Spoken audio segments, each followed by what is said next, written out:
સુધી ગરમી ગાભા કાઢશે। ભુજમાં 44.5 ડિગ્રીએ પહોંચી ગયો પારો। ગુજરાતમાં ગરમીએ તાંડવ મચાવવાનું શરૂ કરી દીધું છે। એપ્રિલ મહિનો શરૂ થતા જ ઉનાળાએ તેનો અસલી મિજાજ બતાવ્યો છે। ગરમીનો પારો છટકતા મોટાભાગના શહેરોમાં તાપમાનનો પારો 40 ડિગ્રીને પાર પહોંચી ગયો છે। 5 થી વધુ શહેરોમાં તો ગરમીનો પારો 41 ડિગ્રીને પાર પહોંચી ગયો। રાજ્યભરમાં ગરમીનું જોર યથાવત છે। રાજસ્થાન, મધ્યપ્રદેશ, મહારાષ્ટ્ર અને 3 સિસ્ટમ સક્રિય થતા ગરમીનો પારો ઉંચકાયો છે, જેના કારણે આખરી ગરમીનો અનુભવ થયો હતો। હવામાન વિભાગે આગામી 6 દિવસ સુધી હીટવેવની આગાહી કરી છે। આગામી એક સપ્તાહ દરમિયાન સૂકા વાતાવરણને કારણે તાપમાનમાં 2 થી 3 ડિગ્રીનો વધારો થશે।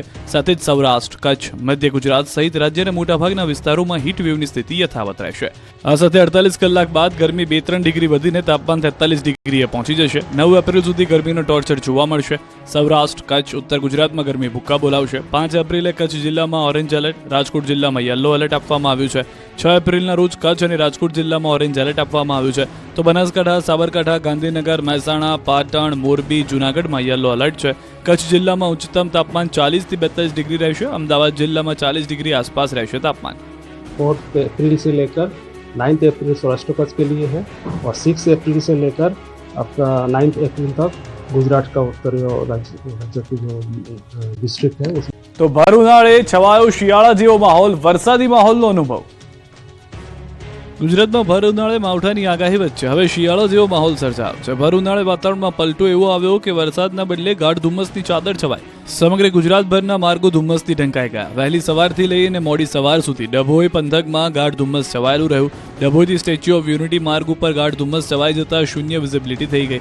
પરિણામે વાહન ચાલકો મુશ્કેલીમાં મુકાઈ ગયા। વાતાવરણમાં આવેલા એકાએક પલટો જોઈ લોકો પણ આશ્ચર્યમાં મુકાઈ ગયા। માર્ગ પર શૂન્ય વિઝિબિલિટી થઈ જતા નોકરી ધંધાર્થે નીકળેલા લોકોને પોતાના વાહનોની હેડલાઇટ ચાલુ કરવાની ફરજ પડી। તે સાથે વાહનો ધીમે હંકારવાની ફરજ પડી। આ ગાઢ ધુમ્મસ મોડી સવાર સુધી ડભોઈ પંથકમાં પથરાયેલું રહ્યું। આ તરફ ઉત્તર ગુજરાતના ઘણા ભાગોમાં પણ વહેલી સવારથી ધુમ્મસનો કહેર જોવા મળ્યો। સાબરકાંઠા જિલ્લામાં અચાનક વાતાવરણમાં પલટો આવ્યો હતો અને સવારથી ગાઢ ધુમ્મસની ચાદર છવાઈ। એટલી ગાઢ ધુમ્મસ હતી કે 5 ફૂટ દૂર જોવું પણ મુશ્કેલ બન્યું હતું। અચાનક જ ધુમ્મસ ભર્યા વાતાવરણથી વાહન ચાલકોની મુશ્કેલી ઊભી થઈ। તલોદ, પ્રાંતિજના ગ્રામ્ય વિસ્તારમાં ભારે ધુમ્મસથી વરસાદી વાતાવરણ જોવા મળ્યું। રાજ્યમાં ડબલ ઋતુનો એટેક હોય તેવો માહોલ સર્જાયો। લુહાપુરામાં ગેરકાયદે મકાનો તોડવાની નોટિસથી વિરોધ પ્રદર્શન।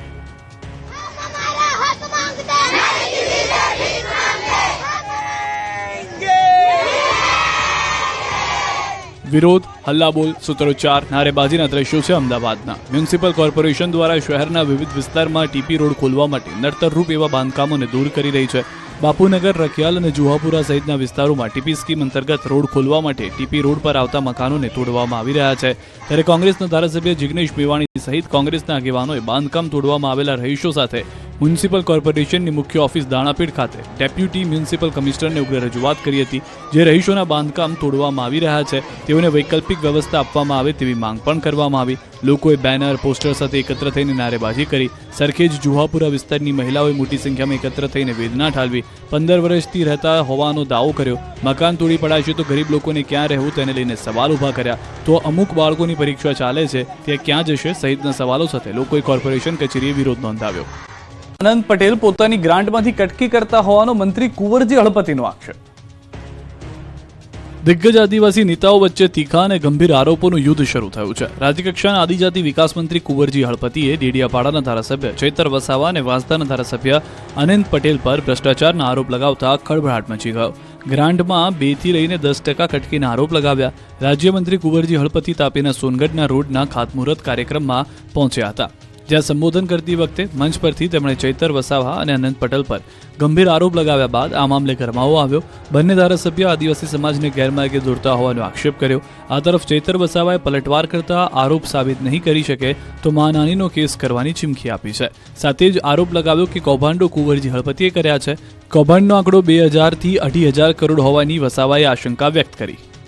પેલો અનંત ત્યાંથી આવ્યો, વાંસદાની, તારા વાંસદાની ધરતી એના પગ નીચેથી ખસી રહી છે એટલા માટે ઉકાઈમાં આવે। ચેતર વસાવા, પેલો વસાવા છે ચેતર વસાવા, ચીતર છે ચીતર, 1 નંબરનો। તાલુકા પંચાયતમાં એ પોતે પોતાની ગ્રાન્ટમાં 2% લેવા માટેના પ્રયાસ કરે। એ જ પ્રકારે આનંદ પટેલ એ વાંસદામાં 2% ની 10%ની માંગણી કરે ને આંદોલન કરવું પડે। હાલના તબક્કે સીએમ સાહેબની સૂચનાથી વાલોડ, સોનગઢ અને માંડવીમાં તપાસની ધમધમાટ ચાલે છે। આદિ આદર્શ ગ્રામ અને ગુજરાત પેટર્નની જ તપાસ કરાવવામાં આવે તો આ 14 ટ્રાઇબલ સપ્લાનમાંથી 2250 કરોડનું કૌભાંડ કુંવરજીભાઈનું બહાર આવે એવું છે, જેનાથી એ પોતે ગભરાયેલા છે, અકળાયેલા છે, એટલા માટે આવી નિવેદનબાજી કરે છે. ખેડામાં ભૂમાફિયાઓએ નદીનું વહેણ રોકી ગેરકાયદે બ્રિજ બનાવી દીધો. જોઈ લો આ દ્રશ્યો. ખેડામાં ભૂમાફિયાઓએ રેતીની ચોરી કરવા માટે વાત્રક નદી પર ગેરકાયદેસર બ્રિજ બનાવી દીધો અને તંત્રને જાણ પણ ન થઈ. જ્યારે ભૂમાફિયાઓ વર્ષો સુધી ખનન કરી નદીની પથારી ફેરવી લીધી. પછી સુતેલું તંત્ર સફાળું જાગ્યું અને ઘોડા છૂટી ગયા બાદ તબેલાને તાળા મારવા જેવો ઘાટ ઘડાયો. ખેડા તાલુકાના રડુ ગામ નજીકથી પસાર થતી નદી પર ભૂમાફિયાઓએ બનાવેલો બ્રિજ તોડી પાડ્યો. વાત્રક નદી પર ભૂમાફિયાઓ દ્વારા ગેરકાયદેસર 300 ફૂટ લાંબો પુલ બાંધવામાં આવ્યો હતો. નદીમાં અવર જવર માટે 15 પાઇપની મદદથી પુલ બનાવાયો હતો, જેના પરથી ખાણ માફિયાઓના વાહનો નિયમિતપણે પસાર થતા હતા. પુલના કારણે નદીનો પ્રવાહ અવરોધાઈ ગયો હતો. તેની ફરિયાદો સામે વહીવટીતંત્રએ આંખ આડા કાન કર્યા હતા. જોકે કલેક્ટર તરફથી તપાસના આદેશ આપ્યા હતા. મામલતદારને સ્થળની મુલાકાત લેવાનો નિર્દેશ આપ્યો હતો. ખેડા મામલતદાર અને ખાણ અને ખનીજ વિભાગની ટીમે સ્થળની મુલાકાત લીધી અને તેનું નિરીક્ષણ કર્યું અને નદી પર ગેરકાયદેસર પુલ શોધી કાઢ્યો હતો. રિપોર્ટ મેળવ્યા બાદ કલેક્ટરે તાત્કાલિક ગેરકાયદેસર પુલ તોડી પાડવાનો આદેશ આપ્યો હતો. રાત્રે પોલીસના સહયોગથી ગેરકાયદેસર પુલ તોડી પાડવામાં આવ્યો હતો. પુલ રાતોરાત તોડી પાડવામાં આવ્યો હતો. તંત્રની કામગીરીથી ખાણ અને ખનીજ વિભાગની દેખરેખ હેઠળ જિલ્લામાં નદીઓમાંથી અનિયંત્રિત રેતી ખનન કરતા માફિયાઓમાં ફફડાટ ફેલાયો. પરંતુ સવાલ એ છે કે આ પુલ કોણે બનાવ્યો? ખાણ અને ખનીજ વિભાગની ટીમ નિયમિત નિરીક્ષણ કરી રહી હોત તો પુલ પર વહીવટીતંત્રનું ધ્યાન કેમ ન ગયું, અથવા તે અંગે જાણ હોવા છતાં વહીવટીતંત્રએ આંખ આડા કાન કર્યા કે કેમ, તે સૌથી મોટો પ્રશ્ન છે. આરોપીઓનું રિકન્સ્ટ્રક્શન કરાયું. ડીસામાં ગેરકાયદેસર ફટાકડા ફેક્ટરીમાં થયેલા બ્લાસ્ટ કેસમાં પોલીસે આરોપીઓના રિમાન્ડ મેળવી લીધા છે. કોર્ટે બંનેને 8 દિવસના રિમાન્ડ પર સોંપ્યા છે. ફેક્ટરી માલિક દીપક ખુબચંદ મોહનાની અને તેમના પિતા ખુબચંદ રણુમલ મોહનાનીને શુક્રવારે ઘટના સ્થળે તપાસ માટે લઈ જવાયા હતા. ઘટના સ્થળે આરોપીઓનું રિકન્સ્ટ્રક્શન કરાયું. ડીસા તાલુકા પીઆઈ વીજી પ્રજાપતિ અને બનાસકાંઠા એલસીબી પીઆઈ એવી દેસાઈની આગેવાનીમાં વિશાળ પોલીસ કાફલા સાથે બંને આરોપીઓને ઘટના સ્થળે લઈ જવાયા હતા. પોલીસે બ્લાસ્ટ થયેલી જગ્યા અને તેમની ઓફિસની વિગતવાર પૂછપરછ કરી હતી. સરકારે આ કેસની તપાસ માટે સ્પેશિયલ ઇન્વેસ્ટિગેશન ટીમની રચના કરી છે. આ ટીમે તપાસ શરૂ કરી દીધી છે. તપાસના ભાગરૂપે આરોપીઓને વધુ પૂછપરછ માટે મધ્યપ્રદેશના ઇન્દોર ખાતે પણ લઈ જવામાં આવશે. દીપક સિંધી અને ખુબચંદ સિંધી નામના પિતા પુત્રની માલિકીના ગેરકાયદે ગોડાઉનમાં વિસ્ફોટ થતા 21 લોકોના મોત થયા હતા. નાની વાવડી ગામની શાળાએ લોકોએ માર્યા તાળા. અમારી માંગ પૂરી કરો. કાયમી આચાર્યની ભરતી કરો. શાળાના ઓરડા ખાલીકામ અને લોકોનું હલ્લાબોલનું કારણ છે શિક્ષકની અછત. બોટાદ રાણપુર તાલુકાના નાની વાવડી ગામના વાલીઓએ માધ્યમિક શાળામાં શિક્ષણનો બહિષ્કાર કર્યો. શાળામાં આશરે છેલ્લા 1.5 વર્ષથી કાયમી આચાર્ય નથી. કાયમી આચાર્ય ગાંધીનગર ડેપ્યુટેશન પર કામ કરે છે. એક શિક્ષક ઇન્ચાર્જ આચાર્ય તરીકે કામમાં રોકાયા છે. કાયમી આચાર્ય અને કાયમી અંગ્રેજીના શિક્ષક ન હોવાથી બાળકનું ભણતર બગડી રહ્યું છે. બાળકોના શિક્ષણ પર અસર પડે છે. પૂરતા પ્રમાણમાં શિક્ષક અને શિક્ષણ ન મળવાને કારણે વિદ્યાર્થીઓની સંખ્યામાં સતત ઘટાડો થઈ રહ્યો છે. ત્યારે વાલીઓએ શિક્ષક મૂકવાની માંગ સાથે વિરોધ કર્યો. વાલીઓની એક જ માંગ છે કે જ્યાં સુધી આચાર્ય અને કાયમી શિક્ષકની ભરતી કરવામાં ન આવે ત્યાં સુધી શાળામાં બાળકોને ભણવા નહીં મોકલે. આગામી દિવસોમાં જો કાયમી આચાર્ય તેમજ પૂરતા શિક્ષકની વ્યવસ્થા નહીં થાય તો તાળાબંધી કરવાની પણ વાલીઓએ ચીમકી ઉચ્ચારી છે. ચોર ત્રાટક્યો. નેત્રંગના જંખવાવ રોડ પર આવેલ સ્વામિનારાયણ મંદિરમાંથી 10,000ની મોબાઈલની તસ્કરી કરતો તસ્કર સીસીટીવીમાં કેદ થઈ ગયો. જોકે દાનપેટી સુરક્ષિત હાલતમાં હોવાથી મોટી ચોરીનો બનાવ નિષ્ફળ ગયો છે. સીસીટીવીમાં જોઈ શકાય છે કે મંદિર પરિસરમાં ચોરી કરવા માટે પ્રવેશ કરે છે. જ્યાં દાનપેટી મૂકવામાં આવી છે ત્યાં જઈને દાનપેટી પર ચોરીનો નિષ્ફળ પ્રયાસ કરે છે. જોકે અહીં ચોરી નિષ્ફળ રહેતા મંદિરમાં ભજન કીર્તન ચાલુ હતા ત્યાં જઈને મોબાઈલની ચોરી કરે છે. મોબાઈલ ફોનની કિંમત આશરે 10,000 આસપાસ છે. મંદિર વહીવટીકર્તાઓએ પોલીસ સ્ટેશનમાં ચોરીની ફરિયાદ કરી છે. લાઈન તૂટતા 80 ફૂટ ઊંચા ફુવારા ઉડ્યા. કંઈક આ રીતે 1 કલાક સુધી 80 ફૂટ ઊંચા ફુવારા ઉડતા રહ્યા ગોંડલમાં. લીલાખા ગામ પાસે આવેલા ભાદર ડેમમાંથી રાજકોટ શહેરને પીવાનું પાણી પૂરું પાડવામાં આવે છે.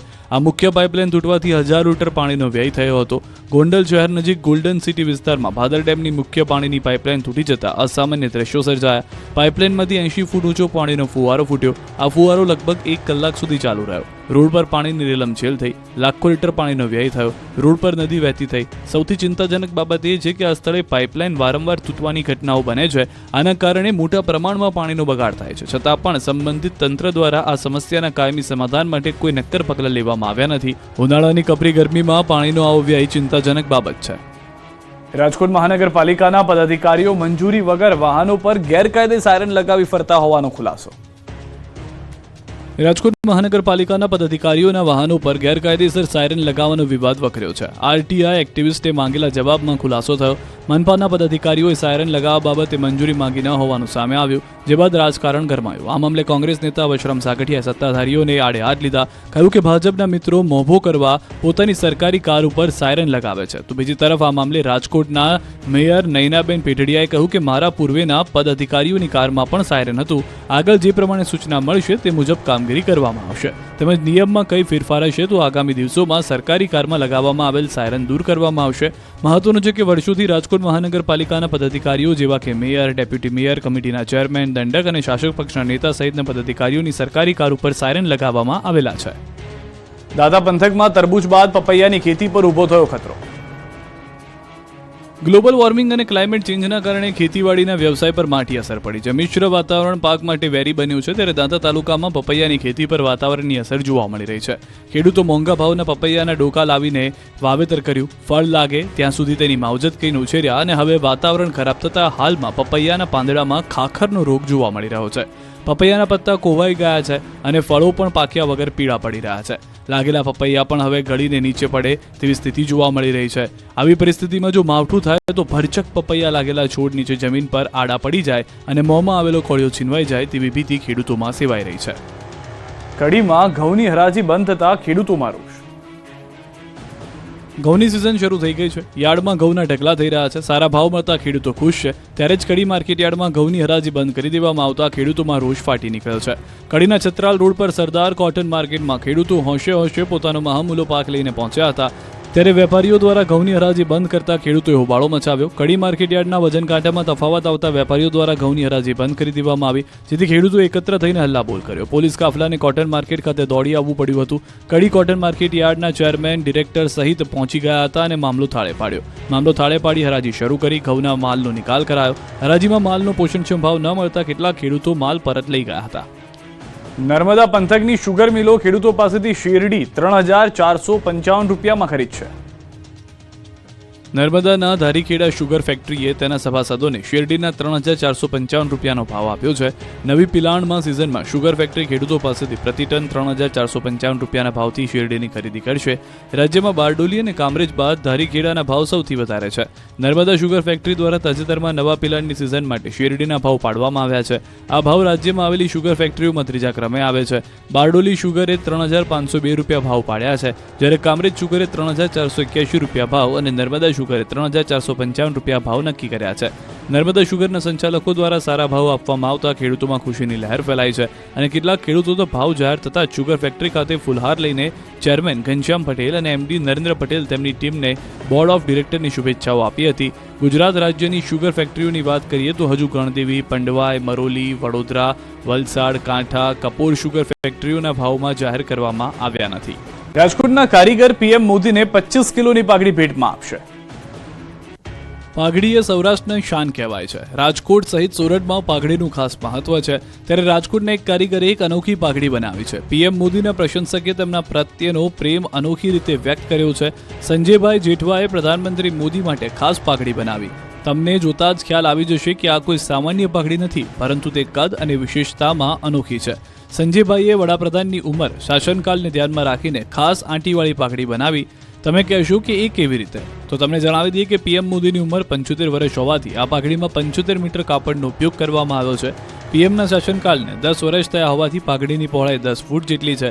એટલું જ નહીં, પીએમ મોદી ભારતના 16મા વડાપ્રધાન હોવાથી પાઘડીની ઊંચાઈ 16 ઇંચની રાખવામાં આવી છે. વડાપ્રધાન માટે બનાવવામાં આવેલા આ ખાસ પાઘડીનું વજન 25 કિલો છે. રાજકોટના બજરંગવાડી વિસ્તારમાં સંજયરાજ પાઘડી નામથી પાઘડીની દુકાન ધરાવતા સંજયભાઈ જેઠવાએ વડાપ્રધાન પ્રત્યેના પ્રેમમાં આ ખાસ આંટીવાળી પાઘડી બનાવી છે. પાઘડી બનાવવા માટે માત્ર 7,500 રૂપિયા તો કાપડ લાગ્યું છે. આ સિવાયની અન્ય વસ્તુઓ મળીને કુલ 11,000 જેટલો ખર્ચ થયો છે. આ પાઘડી તેઓ જાતે વડાપ્રધાન મોદીને અર્પણ કરવાની ઈચ્છા ધરાવે છે. ગુજરાત રાજ્ય આરોગ્ય કર્મચારી મહાસંઘનું આંદોલન યથાવત છે. છેલ્લા 18 દિવસથી ચાલી રહ્યું છે આંદોલન. 4 દિવસ માટે આંદોલનને વિરામની કરી હતી જાહેરાત. આરોગ્ય મહાસંઘના 27 આગેવાનો પહોંચ્યા સચિવાલય. આરોગ્ય મંત્રી સાથે કરશે બેઠક.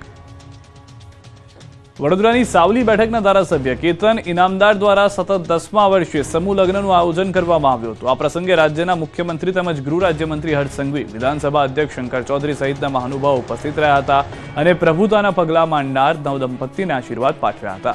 મુખ્યમંત્રીની વિશેષ ઉપસ્થિતિમાં કુલ 886 યુગલોએ પોતાના દાંપત્ય જીવનની શરૂઆત કરી હતી.